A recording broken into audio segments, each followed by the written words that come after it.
Hello दोस्तों, नमस्कार। मैं हूं आपका दोस्त विजय और आज के इस वीडियो में आपका बहुत बहुत स्वागत करता हूं, अभिनंदन करता हूं।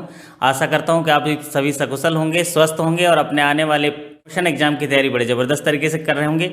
आज की वीडियो में हम उन साथियों के लिए चर्चा करेंगे जो प्रमोशन एग्जाम में उत्तीर्ण हुए हैं और अपने इंटरव्यू में भाग ले रहे हैं। तो ये मेरा सौभाग्य मिला कि आज प्रदीप पाटिल साहब हमारे बीच हैं।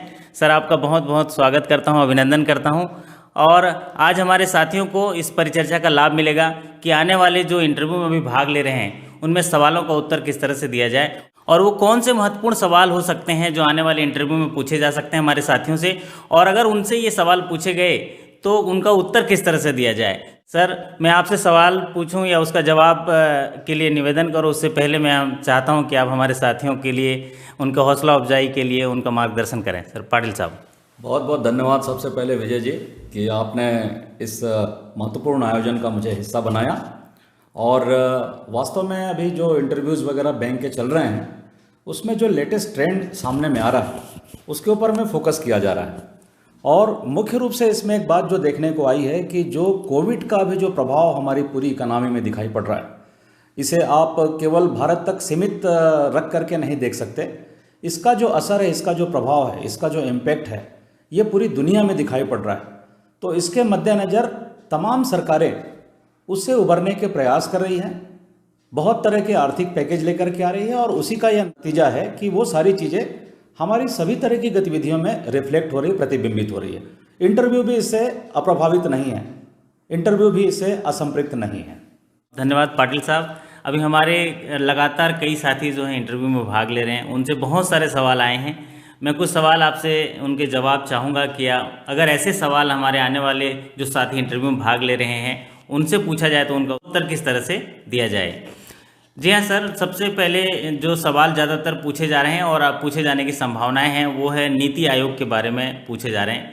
तो अगर हमारे साथियों से नीति आयोग के बारे में पूछा जाए तो सरल से सरल शब्दों में उसका क्या उत्तर दिया जाना चाहिए। बहुत अच्छा प्रश्न किया आपने विजय जी। और नीति आयोग के बारे में निश्चित रूप से सवाल अभी पूछे जा रहे हैं। तो सबसे पहले हम इसकी पृष्ठभूमि जानने की हम कोशिश करते हैं। पहले हमारे देश में जिस समय प्रधानमंत्री जवाहरलाल नेहरू जी थे उस समय नीति आयोग की जगह में योजना आयोग का गठन हुआ था। योजना आयोग दरअसल रशिया से लिया हुआ एक कॉन्सेप्ट था जिसमें आपकी पूरी जो आर्थिक आयोजना है, आर्थिक आपकी पूरी जो प्लानिंग है, उसकी एक रूपरेखा तैयार की जाती है। तो 1 जनवरी 2015 से योजना आयोग की कुछ अप्रासंगिकता को देखते हुए उसके स्थान पर नीति आयोग का गठन किया गया। और नीति आयोग, जैसा कि उसके नाम से स्पष्ट होता है, ये नीतियां बनाता है, लेकिन इसका जो फुल फॉर्म है मैं आपको बताना चाहता हूँ, national institute for transforming India, ये इसका फुल फॉर्म है। इसका गठन 1 जनवरी 2015 को हुआ और इसकी एक जो वाइब्रेंट टीम है, एक जो गतिशील टीम है जानकारों की, अनुभवी अर्थशास्त्रियों की, वो लगातार भारत के विकास के लिए, भारत की समृद्धि के लिए, उन्नति के लिए वो योजनाएं बनाती है और उसका एग्जीक्यूशन करती है। उसके जो अध्यक्ष होते हैं वो बाय डिफ़ॉल्ट आप कह सकते हैं कि प्रधानमंत्री जी जो होते हैं वो हमेशा ही उसके अध्यक्ष होते हैं और उसके जो उपाध्यक्ष हैं वो राजीव कुमार हैं और इसी तरह से जो सीईओ हैं वो अमिताभ कांत जी उसके सीईओ हैं। तो इसकी लगातार एक जो उपस्थिति है वो भारत की अर्थव्यवस्था में हमें दिखाई पड़ती है। तो इसका जिक्र जब भी आए तो हम ये बता सकते हैं कि पॉलिसी मेकिंग का जो कार्य है वो नीति आयोग के माध्यम से किया जाता है और उसका एक प्रभावी जो एक तरह से कह सकते हैं कि उसका इम्प्लीमेंटेशन, कार्यान्वयन जो अदर बॉडीज़ होती है वो करती है। जी जी जी, बहुत बहुत धन्यवाद पाटिल साहब। आपने बताया नीति आयोग पूरे इंडिया को ट्रांसफॉर्म करने के लिए जो नीतियाँ बनाती हैं, आर्थिक सुव्यवस्था को और सुदृढ़ करने के लिए और उनके लिए सिफारिशें करती हैं। और कहने का तात्पर्य यह है कि नीति आयोग की जो थिंक टैंक के हिसाब से काम करती हैं। सर, अगला सवाल जो ज़्यादातर पूछा जा रहा है वो मॉनेटरी पॉलिसी के बारे में पूछा जा रहा है कि आरबीआई की जो मॉनेटरी पॉलिसी, ये इस कमेटी किस तरह से काम करती है या उनका कितना महत्व है देश के इकोनॉमी को सुदृढ़ करने के लिए। तो अगर ऐसा सवाल हमारे साथियों से पूछा जाए तो उनका क्या उचित जवाब होना चाहिए। पाटिल साहब प्लीज़। जो हमारी मॉनेटरी पॉलिसी है वो दरअसल रिजर्व बैंक ऑफ इंडिया इसकी रूपरेखा तैयार करती है और अप्रैल 2016 से एक मॉनेटरी पॉलिसी कमेटी का गठन किया गया जो कि उर्जित पटेल उस समय जो डिप्टी गवर्नर हुआ करते थे उनकी अनुशंसा, उनकी सिफारिश के आधार पर इस कमेटी का गठन किया गया है। इसमें मुख्य रूप से 6 सदस्य होते हैं और 3 जो होते हैं वो रिजर्व बैंक ऑफ इंडिया से होते हैं और 3 बाहर से होते हैं। तो मैं सदस्यों का नाम आपको बताना चाहूँगा। जो आरबीआई के गवर्नर होते हैं वो हमेशा उसके अध्यक्ष होते हैं, उसके चेयरमैन होते हैं, सभापति होते हैं। साथ ही साथ एक डिप्टी गवर्नर होते हैं, एमडी पात्रा जी उसके एक मेंबर हैं, और तीसरे हैं मृदुल सागर जो कि एग्जीक्यूटिव डायरेक्टर हैं। और हाल ही में 3 अन्य सदस्यों को इसमें शामिल किया गया। मैं उन सदस्यों का नाम आपको बताना चाहूँगा। ये अपने अपने क्षेत्र के महारथी हैं, अर्थशास्त्र के जानकार हैं। उसमें श्री जयंत आर वर्मा जी का नाम है, मैडम आशिमा गोयल हैं, और तीसरे जो हैं इसमें शशांक भिड़े जी हैं। इन्होंने बहुत ही एक्स्ट्रा ऑर्डिनरी काम किया अपने अपने फील्ड में, तो उनके अनुभव का लाभ प्रदान करने के लिए एमसी में उन्हें शामिल किया गया। एमसी जो आपकी मॉनेटरी पॉलिसी कमेटी होती है, बेसिकली उसका जो मुख्य काम होता है वो आपका इन्फ्लेशन को कंट्रोल करना, जो मुद्रास्फीति जिसे हम कहते हैं हिंदी में, उसे नियंत्रित करना, और साथ ही साथ जो मनी की सप्लाई है उसको सुनिश्चित करना। तो ये इसका मुख्य काम है, और इसके माध्यम से हम महंगाई और तमाम चीज़ों के ऊपर में नियंत्रण प्राप्त करने का एक प्रभावी उसमें प्रयास करते हैं। दोस्तों धन्यवाद पाटिल साहब। आपने मॉनेटरी पॉलिसी कमेटी के जो रूपरेखा है और उसके उद्देश्य और एजेंडा के बारे में सरल तरीके से बताया। आपने बताया कि मॉनेटरी पॉलिसी कमेटी देश में जो इन्फ्लेशन है उसको नियंत्रण करने के लिए कुछ पॉलिसी रेट्स डिसाइड करती है, कुछ रिजर्व रेशियो डिसाइड करती है, रिजर्व रेट जो है, और इनके आधार पर वो मुद्रास्फीति को जो है नियंत्रित करते हैं और देश में रहने वाले सभी लोगों को जो है अर्थव्यवस्था में सुदृढ़ता प्रदान करने की कोशिश करते हैं। ब्याज का निर्धारण भी उसी में होता है, CRR SLR का निर्धारण भी उसी में होता है।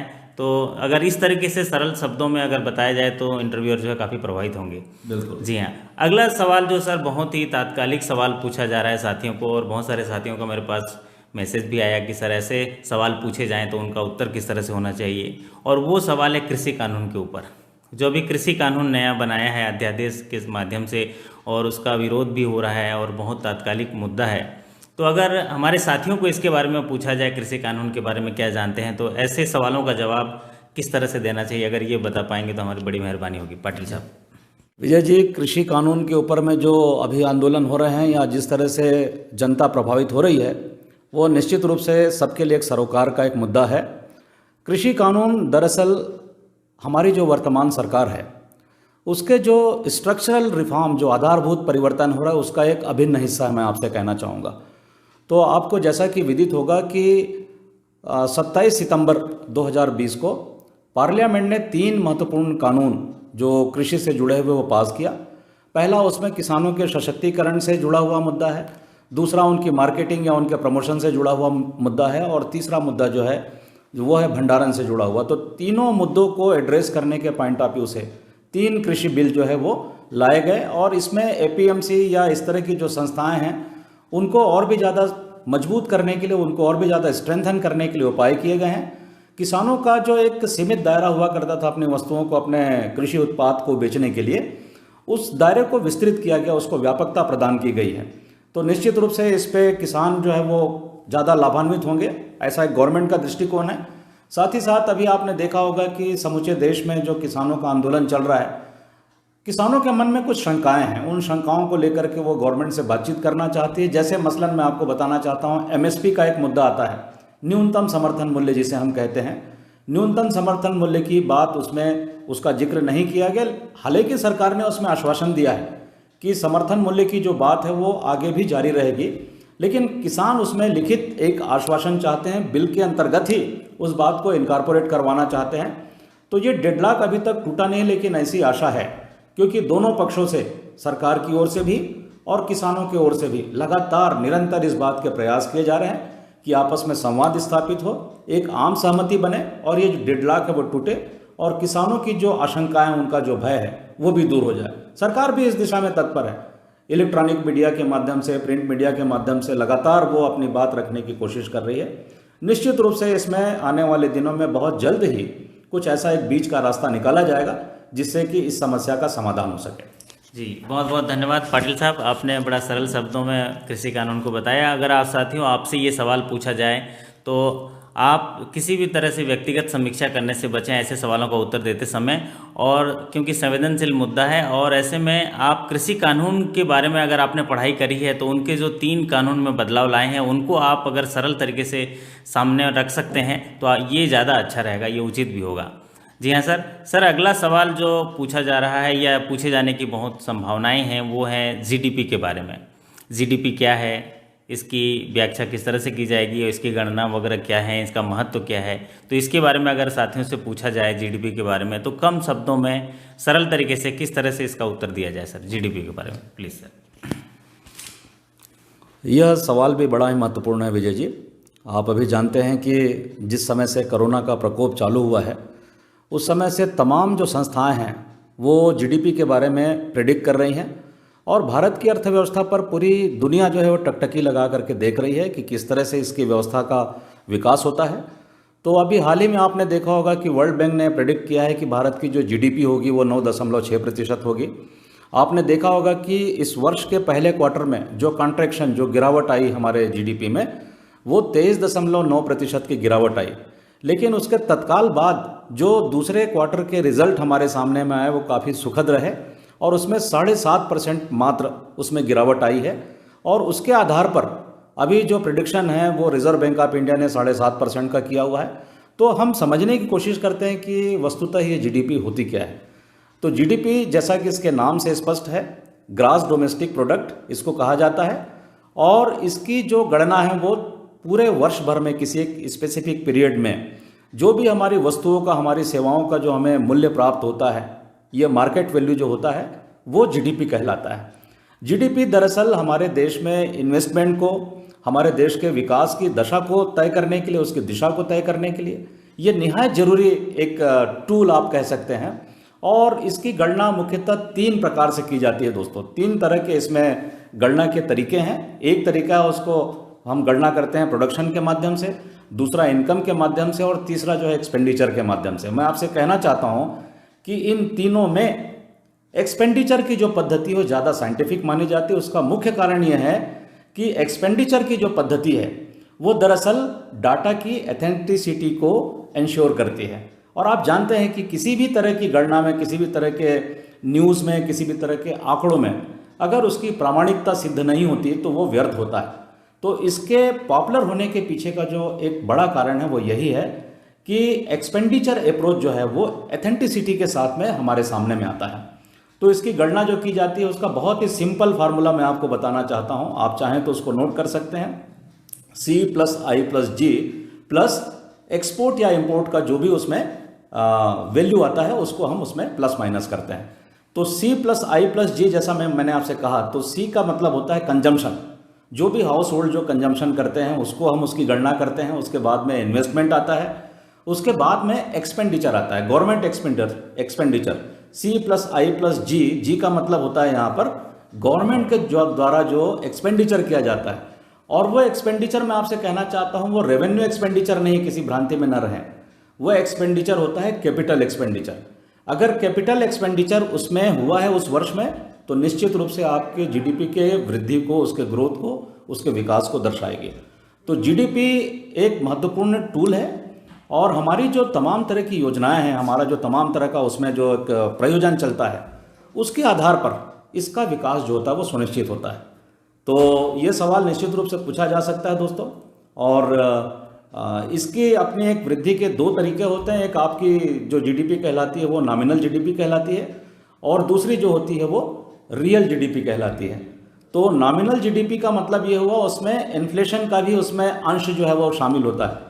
इन्फ्लेशन को अगर हम मुद्रास्फीति को उसमें से हटा देते हैं तो हमारे पास जो प्राप्त होता है वो रियल जीडीपी कहलाती है। और अभी आज की डेट में हम 5 ट्रिलियन इकोनॉमी की अगर बात करते हैं 2024-25 में हमारे माननीय प्रधानमंत्री जी का जो विजन है, जो उनका स्वप्न है, उसे अगर हम पूरा करना चाहते हैं तो द हिंदू का जो एनालिसिस मैंने जो कल पढ़ा है इसके बारे में, और मैं आपसे भी आग्रह करूंगा कि एनालिसिस जो है वो हिंदू या जो इंडियन एक्सप्रेस वगैरह अखबार हैं वहाँ से आप जरूर पढ़ें, आपको एक इंसाइट प्राप्त होगी, अंतर्दृष्टि मिलेगी। तो उनका ये एनालिसिस है कि 8% आपकी रियल जीडीपी होना निहायत जरूरी है। और आपने इसीलिए देखा होगा कि जीडीपी को बढ़ाने के पॉइंट ऑफ व्यू से सरकार कई तरह के यत्न कर रही है, उपाय कर रही है, प्रयत्न कर रही है, प्रयास कर रही है। और इसमें आपने देखा होगा कि आत्मनिर्भर भारत का जो एक कॉन्सेप्ट है, उसकी जो अवधारणा है वो हमारे सामने में आई है। और आत्मनिर्भर भारत के तहत अभी जो 4.0 नाम का पैकेज जो है वो माननीय वित्त मंत्री महोदया ने जारी किया है, उसमें भी हम अपने पूरे इस डिमांड को उठाने की कोशिश कर रहे हैं, उसको हम आगे बढ़ाने की कोशिश कर रहे हैं। और इसी क्रम में मैं आपसे एक छोटी सी बात कहना चाहता हूं कि आपने अभी देखा होगा कि जो गोल्ड है ना, हमारा सोना, उसका एलटीवी जो है बढ़ा दिया गया है। एलटीवी बढ़ाने के पीछे ये है कि परंपरागत रूप से भारत में जो सोना संचित है, जो स्वर्ण हमारे पास में संचित है, वो बाहर निकले और उसमें ज़्यादा से ज़्यादा हम लोन प्राप्त करके हम अपने डिमांड को एक तरह से उसमें वृद्धि को हम दर्ज कर सकें और हमारी जो मुसीबतें दिन प्रतिदिन के रोज़मर्रा की जो हमारी तकलीफ़ें हैं उससे हम छुटकारा पा सकें। तो ये एलटीवी बढ़ाने के पीछे भी गवर्नमेंट की यही एक मंशा है कि किसी तरीके से हमारा जो डिमांड साइड है उसमें एक इमर्जिंग ट्रेंड दिखाई पड़े, उभरती हुई प्रवृत्ति हमें दिखाई पड़े, जिससे कि हमारी इकोनॉमी जो है और ज़्यादा मजबूत हो सके, समृद्ध हो सके और भी ज़्यादा उसको हम स्ट्रेंथन कर सकें। जी जी, बहुत बहुत धन्यवाद पाटिल साहब, आपने तो बड़े ही विस्तार से जीडीपी को बताया और मेरे तमाम साथी जो भी इसको सुन रहे होंगे उनको बहुत ही सरल तरीके से जीडीपी के बारे में समझ में भी आया होगा और मैं तो ये जानता हूँ कि वो इस काबिल भी हो जाएंगे इसको सही तरीके से बताने के लिए। सर, आज के सेशन का अंतिम सवाल आपसे इजाज़त से लेना चाहूँगा कि एक सवाल जो पूछा जा रहा है और पूछे जाने की बहुत संभावनाएं भी है, ये वो है कोविड-19 के जो इफ़ेक्ट के बारे में बैंकिंग इंडस्ट्री में। पूरे दुनिया में जो कोविड-19 का इफ़ेक्ट है वो तो है ही है, देश में भी है, लेकिन यहाँ सवाल पूछा जा रहा है बैंकिंग दृष्टिकोण से बैंकिंग इंडस्ट्री को कितना इफ़ेक्ट किया है या बैंकर्स को किस तरीके से मजबूत होना है इस स्थिति से उबरने के लिए, क्योंकि जितनी भी इंडस्ट्री हैं वो अफेक्ट हुई हैं और कहीं ना कहीं वो वित्त पोषित हैं बैंकों से। तो अगर ऐसा सवाल हमारे साथियों से पूछा जाए तो उनका क्या उचित जवाब होगा, अगर ये बता पाएंगे तो बड़ी मेहरबानी होगी पाटिल साहब। विजय जी, अभी जैसा कि शुरू में हमने जिक्र किया कि कोविड की जो परेशानियां हैं, कोविड-19 की जो परेशानियां हैं, वो आर्थिक जगत पर बहुत स्पष्ट रूप से दिखाई पड़ती है। तो इस दृष्टिकोण से मैं तो ये कहूँगा कि बैंकर के लिए एक बड़ा ही चुनौतीपूर्ण काम है, बड़ा ही चैलेंजिंग जॉब है और सरकार इस दिशा में संवेदनशील है, ऐसा मैं मानता हूँ। और इसी वजह से तमाम तरह के जो पैकेज हैं उसका अनाउंसमेंट हो रहा है ताकि हम बृहत स्तर पर जो इसकी मार पड़ी है, छोटी छोटी जो इकाइयाँ, जो प्रोडक्शन की यूनिट्स हैं, जो जिसमें विनिर्माण का कार्य होता है वो बंद हो गई है, बिजनेस यूनिट्स हैं, जो किराने के शॉपकीपर्स हैं, उन सारों पर जो मार पड़ी हुई है, तो उससे उबारने के लिए वो तमाम तरह की वो कोशिशें कर रही हैं सरकार। आपने देखा होगा कि हाल ही में जो रिस्ट्रक्चरिंग का है उसका एक कॉन्सेप्ट आया और रिस्ट्रक्चरिंग के तहत रिजर्व बैंक ऑफ इंडिया का अपना जो एक व्यू पॉइंट था, उस व्यू पॉइंट के आधार पर गवर्नमेंट ऑफ इंडिया ने उसमें और भी ज़्यादा लिबर्टी दी और इस जेन्युइन प्रॉब्लम को देख करके उन्होंने एक 6 महीने का उसमें मोरेटोरियम का पीरियड रखा कि भाई आप इसमें इंटरेस्ट के ऊपर में इंटरेस्ट न लगाएं, इसमें आप उनको एक मुकम्मल समय दें, उचित समय दें, वाजिब वक्त दें, ताकि वो समय पर अपनी किस्तें जो हैं पटा सकें। तो मैं यही कहता हूँ कि जो भी हमारे पास में निर्देश प्राप्त होते हैं उनका हम समुचित पालन करें, लोगों तक उसकी सूचनाएं हम पहुंचाने की कोशिश करें, जो हमारे बारोवर्स हैं, हमारे जो स्टेक होल्डर्स हैं, तो उसका वो ज़्यादा से ज़्यादा वो लाभ ले सकें। बस मैं आपसे यही कहना चाहता हूँ। बहुत बहुत धन्यवाद पाटिल साहब, आपने बहुत ही सरल तरीके से और सटीक जो जवाब जो हैं हमको दिए और उसके लिए आपने मार्गदर्शित भी किया कि किस तरह से जवाब देने चाहिए। कोविड-19 के लिए बैंक और जो वित्त मंत्रालय के द्वारा जितने भी रिजर्व बैंक के गाइडलाइंस हैं वो बैंकों के माध्यम से आ रहे हैं, अगर उनका सुचारू रूप से और ईमानदारी से उनका पालन किया जाए तो इस स्थिति से उबर सकते हैं। सर, मैं चाहता हूं कि हमारे तमाम साथी इंटरव्यू में भाग ले रहे हैं, ज्ञान तो उनके पास है, हमारे वीडियो के माध्यम से खुद स्टडी भी कर रहे हैं, तो उनका हौसला अफजाई किस तरह से किया जाए कि सफलता के करीब वो हैं। तो मैं चाहता हूं कि चंद पंक्तियां उनके हौसला अफजाई के लिए आपके शुभकामनाएं स्वरूप मिल जाए तो बड़ा अच्छा रहेगा। सर पाटिल साहब।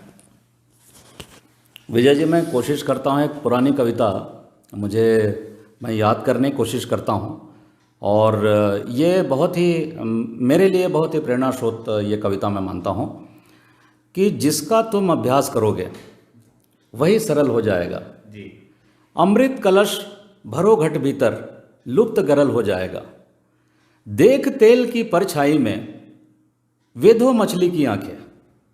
अर्जुन सा एकाग्र बनो हर वार सफल हो जाएगा। मेधावी एकाग्र चित्त हो करता जो अभ्यास सतत। मेधावी एकाग्र चित्त हो करता जो अभ्यास सतत। चिंतन मनन अध्ययन लेखन। चिंतन मनन अध्ययन लेखन प्राप्य सकल हो जाएगा। और भूल भुलैया मेला सर्कस रास्ते में भटकाव बहुत। लक्ष्य विहीन पथिक मत बनना लक्ष्य विहीन पथिक मत बनना, इष्ट विफल हो जाएगा। और लालच लोभ कपट आडंबर, नौका में है छिद्र अनेक। लालच लोभ कपट आडंबर, नौका में है छिद्र अनेक। निर्मल मन से जतन करो, हर वार सफल हो जाएगा, हर वार सफल हो जाएगा। जी बहुत बहुत धन्यवाद। जी हाँ, अगर इन पंक्तियों को आप समझ पाए तो आपका हर बार सफल हो जाएगा और आप जीवन में निश्चित तौर से सफल होंगे। पाटिल साहब की शुभकामनाएं मिली इन पंक्तियों से और मैं आपका तहे दिल से शुक्रिया अदा करता हूं सर। बहुत बहुत धन्यवाद करता हूं कि हमारे साथियों को आपने ज्ञान दिया, साहस दिया, मनोबल दिया और साथ ही साथ एक उत्साह दिया जिससे वो आने वाले उनके इंटरव्यू में बहुत अच्छे से वो पेश हो पाएंगे और उनसे पूछे गए सभी सवालों का मुझे पूरा विश्वास है कि बहुत अच्छे से उत्तर दे पाएंगे और सफल होंगे। जी हाँ, आप आज के इस परिचर्चा में हमने चर्चा किया नीति आयोग के बारे में, साथ ही चर्चा किया कृषि कानून के बारे में, मॉनेटरी पॉलिसी कमेटी के बारे में और जीडीपी के बारे में और कोविड-19 से इफेक्ट से इस प्रभावित जो हुए हैं उससे कैसे उबर सकते हैं, इन बारे में अगर आपसे सवाल पूछा गया तो आप किस तरह से जवाब दे पाएंगे। जी हाँ दोस्तों, इसी तरह बने रहिए। आपके उज्जवल भविष्य की कामना करते हुए, आपकी सफलता और सकुशलता की कामना करते हुए आपसे विदा लेते हैं। फिर मुलाकात होगी अगले किसी ऐसे ही ऊर्जावान वीडियो के साथ। तब तक के लिए आपका धन्यवाद, नमस्कार, थैंक यू सो मच। बहुत बहुत धन्यवाद विजय जी, बहुत बहुत धन्यवाद। मैं आप सभी के कुशलता की और सफलता की कामना करता हूँ। बहुत बहुत धन्यवाद। Thank you.